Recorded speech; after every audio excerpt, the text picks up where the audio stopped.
श्री कृष्ण कन्हैया लाल की जय। श्री निजानंद स्वामी की जय। श्री प्राणनाथ प्यारे की जय। कहे वेद विराट कछुए नहीं, जैसे आकाश फूल ए 14 तबक जरा नहीं, ना कछु डाल ना मूल। ना कछु डाल न मूल। श्री कृष्ण कन्हैया लाल की जय। नश्वर जगत के संदर्भ में कह रहे हैं, विश्व में मुख्य दो धाराएं चलती है, एक वैदिक धारा और दूसरी कतेव धारा। तो वैदिक परंपरा में भी ये पूरा ब्रह्मांड है, उसके लिए तो कुछ भी नहीं है, देखने मात्र के लिए है, ऐसा माना है। तो इसी प्रकार से कतेव धारा में, कतेव परंपरा में भी यही बात कही है, वो समझा रहे हैं। कतेव में भी यों कया 14 तबक ए जोए। तो 14 तबक जोए का तात्पर्य जो 14 लोक हैं। एक जरा नजरों न आवई, जाके टूक न होवे दोए। ये तो एक जरा मतलब कण, एक कण के जितने भी नहीं है कि जिसके 2 टुकड़े नहीं कर सकते। तो एक कण जिसके 2 टुकड़े नहीं कर सकते, इतना भी अस्तित्व नहीं है इस ब्रह्मांड का। इस तरह से कतेव परंपरा में भी समझाया है। ऐसा 14 तबका का निमुना क्यों हक को दिया जाए। तो इसलिए ऐसा 14 लोक उसके उदाहरण सत्य के लिए, परमात्मा के लिए कैसे दे सकेंगे। ये शब्द झूठी जीमिका क्यों सकी हर्ष पहुँचाए। इसलिए झूठी जीमी का तात्पर्य नश्वर जगत, तो नश्वर भूमि के शब्द हैं। जब ये सब कुछ नश्वर है तो ये शब्द परमधाम तक, अखंड तक कैसे पहुंच सकते हैं, मतलब अखंड का वर्णन कैसे कर पाएंगे। सो सकिए क्यों सकिए अर्श पहुंचाए। परमधाम पहुंचाने का तात्पर्य परमधाम का, इनके द्वारा फिर परमधाम का वर्णन कैसे हो सकता है। कही जाए न शोभाए न मुख, ना कछु दही जाए साख। तो इनसे, इन शब्दों के द्वारा, इस मुख से न तो परमात्मा की शोभा बताई जा सकती है, ना कछु दई जाए साख, न उनकी साक्षी दी जा सकती है। एक जरा हरफ न पहुँचाई, एक वाक्य भी बताया नहीं जा सकता, वो अखंड को समझाने के लिए सक्षम नहीं है। जो शब्द कई कई लाख ऐसे करोड़ों शब्द क्यों न कहे जाएं, तो उनमें से एक भी बताने के लिए सक्षम नहीं है। ना अर्श बका किन देखिया, नहीं किसी ने अभी तक अखंड धाम को देखा। ना कछ सुनिया कान, न किसी ने अभी तक सुना अपने कानों से, ना आँखों से देखा, ना कानों से सुना। तरफ भी कि न पाई नहीं, किस दिशा की ओर है उसको, उस दिशा का भी किसी को पता नहीं चला। तो करे सो कौन बयान। तो फिर दुनिया में ऐसे परमधाम का, पूर्ण ब्रह्म परमात्मा का विवरण कौन देगा। बयान देना मतलब बताना, वर्णन करके बताना। एक कया अर्श अजिमा, दूजा सदर तुल मुंतहा। तो ऐसा कहा है ये कतेव धाराओं में भी। एक अर्श अजीम श्रेष्ठ धाम, दूसरा सदर तुल मुंतहा, ऐसा करके कहा। तो उसके लिए ये वैदिक परंपरा में, जिसको कतेव परंपरा में अर्श अजीम कहते हैं, उसको वैदिक परंपरा में परमधाम। अजीम का अर्थ होता है श्रेष्ठ, अर्श ए अजीम, श्रेष्ठ धाम। तो परमधाम हो गया। और दूसरा सदरतुल मुंतहा, इसके लिए अब ऐसा माना है कि ये एक है, ऐसा मानते हैं, तो वो क्या हो सकता है? तो अब ये उसके लिए है, क्या बोलेंगे, अक्षरधाम के लिए। तीसरा कया मलकुत, तीसरे स्थान को मलकुत कहते हैं, जो अरस फिरस्तों का, वो फिरस्तों का अरस है, ऐसा करके मान देते हैं। इस प्रकार की मान्यता है। ये तीनों अरस मुखते, ये तीनों धाम के विषय में मुंह से कहते तो हैं, पर विवरण पासे की न, किंतु किसी के पास में भी उसका विवरण नहीं है। ये दुनिया क्यों समझे, हकीकत खोले बिना, तो इसलिए यथार्थ बात को समझाए बिना दुनिया को कैसे समझ में आएगी।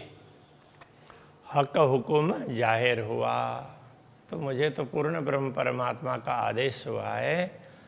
दो हादी हुए मेहरबान, तो हादी सदगुरु ये दोनों बातों पर, अखंड और नश्वर, दोनों बातों पर सदगुरु कृपालु बने हैं। उन्होंने दोनों बातें समझा दी। हादी हुए दो मेहरबान, दोनों बातों के लिए हादी है, सदगुरु है, कृपालु बने हैं। उन्होंने कृपा की और मुझे नश्वर जगत को भी बता दिया और अखंड को भी बता दिया। इसमें अनेक लोग दो हादी कह करके उसको भी बताते हैं, एक सदगुरु के लिए, एक रसूल के लिए बोलते हैं। तो इसमें ये लगता है कि दोनों बातें जिसको जिस तरह से करना हो कर सकते हैं, लेकिन कि अखंड और नश्वर दोनों को समझाया, तो ये बात तो सदगुरु श्री देवचंद्र जी महाराज ने समझाई है। बाकी और सब ने तो अनुमान किया, और रसूल ने क्या कहा वो बात भी आगे आएगी। खुली हकीकत मार्फत, अब सब यथार्थता और परमात्मा की पहचान दोनों ही बातें, दुनिया की यथार्थता, परमधाम की यथार्थता, परमधाम की पहचान, पूर्ण ब्रह्म की पहचान, ये सारी बातें स्पष्ट हो गई है। तो जाहिर करो फुरमान। अब हम जितने भी परमात्मा संबंधी आदेश हैं दुनिया में आए हैं, सब लोग बोलते हैं ये तो हमें तो परमात्मा का आदेश है। तो क्या क्या बातें हैं, किन किनों ने कही है, किन किन ग्रंथों में किस किस प्रकार से, उन सारी बातों को मैं स्पष्ट कर देता हूँ, ऐसा कहना चाह रहे। तीनों गिरोह का बेवरा, तीनों ये समूह का, आत्माओं के समूह का विवरण। एक तो क्या है, एक रूहें और फिरस्ते। एक तो आत्माएं हैं और दूसरे फिरस्ते हैं, और तीसरी खलक आम, जो तीसरी आम खलक, ऐसे कथे परंपरा में समझाया है। कुन्न कहते उपजे, परमात्मा ने तो ऐसे संकल्प कर दिया, तो सृष्टि बनाना है बोल करके, तो वैसे बन गए, तो उसमें कुछ मेहनत करने की आवश्यकता ही नहीं पड़ी। तो वो कह रहे हैं उस परंपरा के अनुसार रूहें गिरो कही लाहुती, जो आत्माओं का समूह है उसको लाहुती ऐसा कहा। लाहुत अर्शी अजीम को ही लाहुत कहते हैं वो, तो हम वैदिक परंपरा से समझें तो वो परम धाम, तो उनको तो वो तो परम धाम के ऐसा कह दिया। और फिरस्ते जबरूती, और फिरस्ते हैं उन वो जबरूत के हैं। और गिरो जो तीसरी, तो ये जबरूत, तो ये सदरतुल मुंतहा, उसके लिए जबरूत कहा है, उसी को कहीं पर सदरतुल मुंतहा ऐसा करके भी कहा है। और गिरो जो तीसरी जो कही मलकुत, ये तीसरा समूह है, उनका संबंध मलकुत से है। तो अब मलकुत को तो इस ब्रह्मांड का श्रेष्ठ स्थान सतलोक, और दूसरे शब्दों में कहें तो वैकुंठ ऐसा करके भी माना जाता है। तो जीव सृष्टि का नियंत्रण तो वैकुंठ से ही होता है, जीव सृष्टि मूल रूप से वैकुंठ की नहीं है, वो सब अव्याकृत अक्षर की है, प्रणव ब्रह्म की है। अव्वल खास रोहन की, गिरो फिरस्तन की खास कही। तो अव्वल का तात्पर्य प्रथम, श्रेष्ठ। तो श्रेष्ठ और खासल खास सर्वश्रेष्ठ ये ब्रह्मात्माओं का समूह सर्वश्रेष्ठ ऐसा माना। और गिरो फिरस्तने की खास कही और फिरस्तों का समूह है उसको खास ऐसा कहा। और कुन्न की तीसरी ये जो आम खलक भाई कुन्न कह करके तो जो ये पूरी दुनिया की सृष्टि हुई है तो वो तीसरी सृष्टि है, उसको आम खलक तो सर्वसाधारण इस तरह से मान दिया। ऐसे कथे परंपरा में कहा है। दुनिया शरीयत फर्ज बंदगी, दुनिया ये आम खलक ये क्या करते हैं तो उनके लिए ये कर्म कांड है। शरीयत शरा के आधार पर चलने वाले हैं तो ये दुनिया है। अभी जो लोग वो कहते हैं कि हम तो पक्के हैं ईमान के तो इसलिए हम शराह पर चलते हैं, उनके लिए प्राणनाथ जी कहते हैं ये तो आम खलक की बात है। तो ये फर्ज बंदगी है। और फिरस्तों बंदगी हकीकत है। और फिरस्तों की ये तो फर्ज बंदगी किसको बोलते हैं कि चलो ये कर देना पड़ेगा ऐसा मान करके मेरी ड्यूटी है इसलिए करना पड़ेगा बोल करके कर देते हैं। ड्यूटी नहीं होती तो नहीं करते, अब नहीं करेंगे तो फिर कहीं ना कहीं मुश्किल हो जाएगी ऐसा बोल करके कर देते हैं। तो वो एक प्रकार के फर्ज बंदगी होगी। तो इस तरह से पूजा पाठ जो भी परमात्मा का चिंतन वो कर देना पड़ेगा ये भी, तो इस हिसाब से करते हैं। और फिरस्तों बंदगी हकीकत, और जो फिरस्ते हैं वो सच्चाई से करते हैं। तो उनको ऐसा नहीं होता है कि किसी को दिखाने के लिए चलो कर दिया, ऐसा नहीं। वो सचमुच ये तो हमें करना चाहिए तो उस हिसाब से करते हैं। रूहों हकीकत इश्क और इन पे है मार्फत। जो ब्रह्मात्माएं हैं तो वो तो उनमें तो यथार्थता है, हकीकत सच्चाई है और प्रेम है। और इन पे है मार्फत, इनको ही परमात्मा की पहचान है। यही परमात्मा को पहचान सकती है, बाकी दूसरे लोग नहीं पहचान पाएंगे। रूहें आशिक सोई लाहुती, जो आशिक आत्मा कही गई है चाह परमात्मा की अनुरागिणी, उनको ही वो उनका स्थानीय घर ही परम धाम है। तो वो लाहुती कहने का तात्पर्य परम धाम की है ऐसा कहा। इस तरह से समझना चाहिए। जाके अर्श अजीम में तन, जिनका मूल शरीर ही परम धाम में है, जिनका मूल ही परम धाम में है।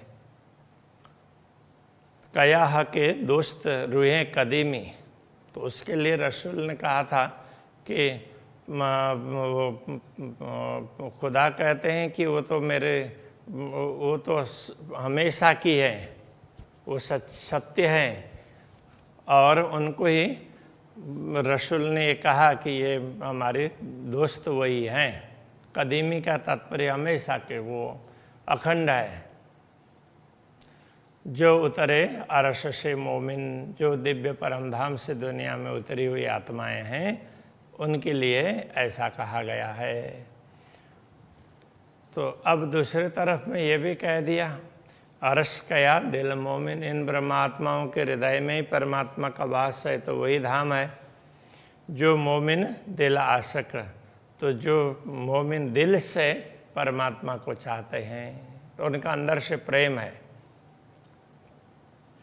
सो मोमिन कछुए न राखई, तो वो बिना अर्श बका हक, तो ये ब्रह्मात्माएं अखंड परमधाम और पूर्ण ब्रह्म परमात्मा के अतिरिक्त किसी को अपने दिल में नहीं रखते हैं। कहने का तात्पर्य तो उनका वो स्मरण नहीं करते हैं। ठीक है, दुनिया देख लिया बस हो गया, तो उनको परमात्मा के प्रति ही प्रेम है, दूसरों के प्रति कोई महत्व, दूसरी वस्तुओं का, परमात्मा के अतिरिक्त किसी का महत्व नहीं है।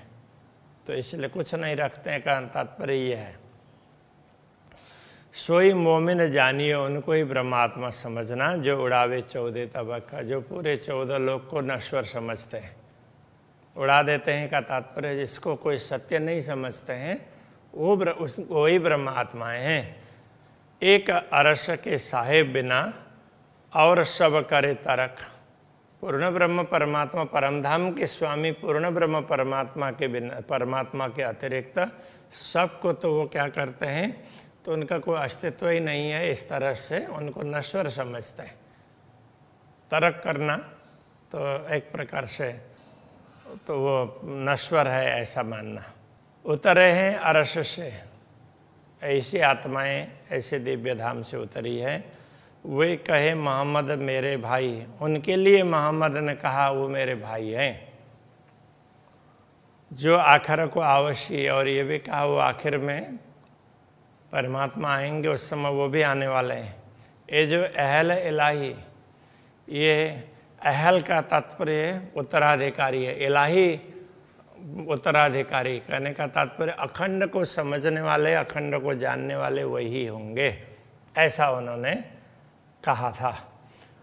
वे फकीर अतीम, वो फकीर है, और अतीम का तात्पर्य उनमें परमात्मा के अतिरिक्त तो कुछ भी नहीं चाहिए, कोई अहंकार नहीं, तो दीन, बड़े बड़े विनम्र समर्पित, तो उस अर्थ में। तो अभी आजकल कहते हैं डाउन टू अर्थ ऐसा करके, बिल्कुल विनम्र, जिनको कोई उसमें कोई अहंकार का कहीं लेस मात्र भी स्थान नहीं है। तो रसूल मोहम्मद ने खुदा से प्रार्थना करते हुए ये कहा था, मुझे उठाइए उन्हों में, तो मुझे भी उनके बीच में दोबारा उसमें उठाना। तो कब्र में सोने वाले हैं ना, तो फिर मुझे उस समय पर उठाना, तो उस समय मुझे भी शरीर धारण करवा देना, कहने का ये तात्पर्य। हक बरकत दुनिया में ने होशी सब इनों से। परमात्मा की बरकत का तात्पर्य परमात्मा की शक्ति। तो परमात्मा की शक्ति के विषय में वो सारा परिचय यही देंगे, होशी सब इनों से। तो दुनिया में इनसे ही परमात्मा की बातें की जाएगी, यही परमात्मा की पहचान करवाएंगे, अखंड की बात करेंगे। मोहे इल्म दिया हक ने, तो मुझे परमात्मा ने ज्ञान दिया। सो इनों को देसे इमाम, तो जैसे तो मुझे परमात्मा ही कुछ ज्ञान दे रहे हैं, थोड़ा बहुत मुझे पता चला है तो उनसे ही, तो इनको इमाम सब कुछ समझा देंगे। तो यहाँ इमाम कहने से सदगुरु। आखिर बड़ाई इनों की, तो आखिर समय में इनकी ही बड़ाई है, क्या तात्पर्य यही मान है। कहे मुसाफ हदीस तमाम, तो इस प्रकार की बातें मुसाफ में कुरान हदीस वगैरह जो भी, वैसे तो सामान्य रूप से जो मुसलमान हैं वही कुरान और हदीस को मुसाफ समझते हैं, तो बाकी दूसरे लोग हैं कथे परंपरा के, वो जो भी आप्त ग्रंथ है उन सबको मुसाफ कहते हैं। तो अब इसका तात्पर्य ये हुआ कि जिसमें परमात्मा संबंधी बात कही गई है वो सभी धर्म ग्रंथ तो उनके लिए कह रहे हैं, ऐसा समझना पड़ेगा। ये मांग्या अली ये हक पे, तो अली ने भी अपने मालिक से ये मांग की थी, मुझे उठाइयो आखिरत, मुझे भी उनके समय में जब वो आएंगे, ब्रह्मात्माएं आएंगी, उस समय मुझे भी उठा देना। मेहदी के यारों में ने, मेहदी के यारों में मैं पाऊँ ये निस्बत, तो मुझे यही आपके वो अब इसमें निस्बत कहने से अब ये है कि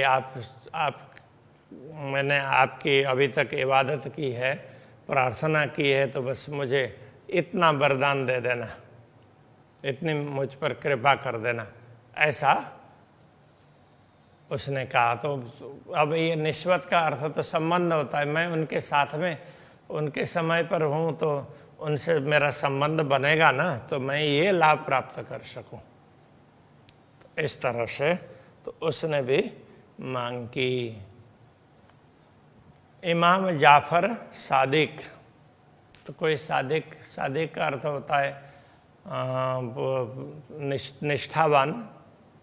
निष्ठावान व्यक्ति, तो ऐसा कोई इमाम जाफर करके कोई हुआ होगा, तो उसने भी उसके विषय में भी इन अलग अलग ग्रंथों में अलग अलग लोगों की बात लिखी है, उनमें से एक ये भी होगा। तो उन्होंने मागे हक पे उसने भी परमात्मा से ये प्रार्थना की है, मुझे उठाइयो आखिरता, मुझे भी उस समय उठा देना मेहदी के यारों में, जब मेहदी के यार आएंगे तो उस समय मुझे भी उठा देना। इस प्रकार से इन सब ने प्रार्थना की है। तो कहते हैं कि मूसा, इब्राहिम, इस्माइल, जिकरिया, एया, सलेमान, दाऊदे मांग्या मेहदी जमाना, उस वक़्त उठाइयो सुभाना। वैसे देखा जाए तो जितने भी पैगंबर कहे गए हैं कि जिनको खुदा की अनुभूति हुई, उनमें से एक तो मूसा है। अब ये केवल कुरान में ही सब कुछ है ऐसा नहीं है, कथे परंपरा में बहुत ग्रंथ हैं। तो मूसा का भी ग्रंथ है, तो उसको तोरा कहते हैं, तोरा उसके लिए। तो वो मोसेस, अभी अंग्रेजी में मोसेस कहते हैं, तो वो है। इब्राहिम, अब्राहम, अंग्रेजी में अब्राहम बोलेंगे, तो इसमें इब्राहिम,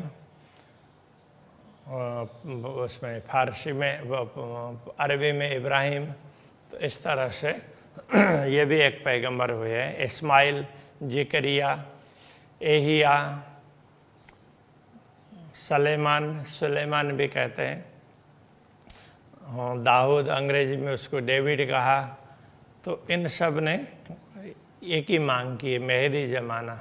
इमाम महदी जब आएंगे, उनकी जमात जब होगी, उस समय हमें भी उनके दर्शन करवाना, उनके संगत करवाना। इस तरह से उन्होंने भी मांग की। उस वक़्त उठाइयो सुभाना, हमें उस समय जिंदा करना का तात्पर्य क्या है? उस समय हमें भी शरीर धारण करवा देना। लिखा यूं फुरमान में सब आवेंगे पैगंबर, इस प्रकार फुरमान में लिखा गया है सब पैगंबर आएंगे। जाशी जलती दुनिया सब पे, कोई सके ना मदद कर। तो उस समय जो उनके अनुयायी है सब जलते हुए उनके पास जाएंगे। इस प्रकार से भी इन धर्म ग्रंथों में लिखा है। तो लेकिन वो सारे पैगंबर कोई भी उनको सहयोग नहीं कर पाएंगे। आखिर मोहम्मद छुड़ावसी, जो अंतिम समय में आने वाले इमाम होंगे, जिनको इमाम महदी ये भी कहा, वही मोहम्मद हैं, वही मोहम्मद महदी है, वही छुड़ाएंगे उन सबको। और आग न छूटे किन से, दुनिया के आग से कोई भी छुटा नहीं सकता, वही छुटा सकते हैं। सब जले आग दोजक की, सब दोजक की आग में जलते रहेंगे, ये लिखा जाहिर फुरमान में। तो इन धर्म ग्रंथों में ये बातें स्पष्ट रूप से लिखी गई है। यही रखते हैं। श्री कृष्ण कन्हैया लाल की जय।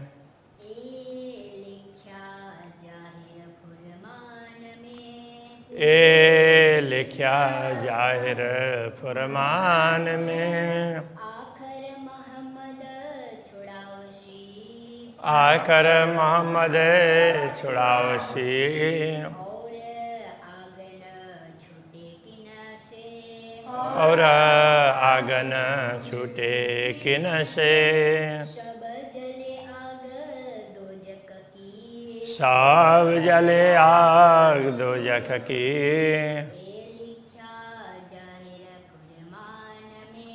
ए लिखा जाहिर फुरमान में, ए लिखा जाहिर फुरमान में।